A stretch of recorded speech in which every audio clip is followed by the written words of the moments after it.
উপদেষ্টা একজনের আসতে হবে অথবা আমাদেরকে প্রধান উপদেষ্টা মহোদয়ের কাছে নিয়ে যেতে হবে। তার আগ পর্যন্ত এরকম শুনে পড়ে থাকবো। কেউ যদি না থাকে আমি একা থাকবো, আমার উপরে গাড়ি চালাই দেবেন, আল্লাহ ভরসা। দর্শক, আপনারা দেখছেন যে এই মুহূর্তে শিক্ষার্থী ইনকলাব মঞ্চের নেতা কর্মীরা কাকরাইল যে মোড়ে যে সড়কটি রয়েছে সেই সড়কে শুয়ে পড়েছেন এবং তারা আওয়ামী লীগের নিবন্ধন বাতিল এবং জুলাই আন্দোলনে যারা দোষী তাদেরকে গ্রেফতারের দাবিতে তারা শাহবাগ থেকে এই প্রধান উপদেষ্টার বাসভবনের সামনে তারা আসেন এবং প্রধান উপদেষ্টার বাসভবনের কাছে কাকরাইল মোড়ে তারা অবস্থান নেন। এখান থেকে তাদেরকে সময় দেওয়া হয়। উপদেষ্টার একান্ত সচিব আসেন এবং তার সঙ্গে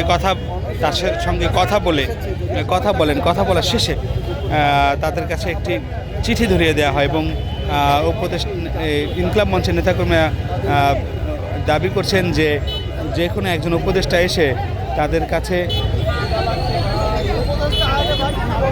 সবাই একটু দয়া করে পেছনে যান।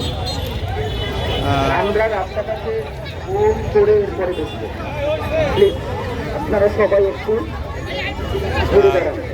তারা এই মুহূর্তে দেখছি এই মুহূর্তে তারা সবাই শুয়ে পড়েছে।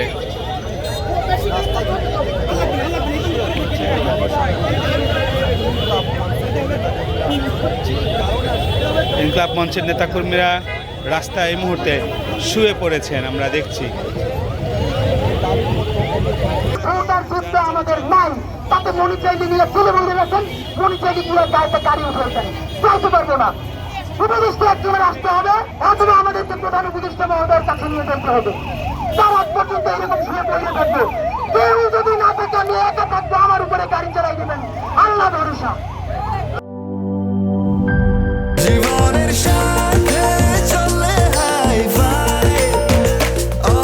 স্বাস্থ্যকর অল টাইম, সব সময় অল টাইম হেলদি লাইফ।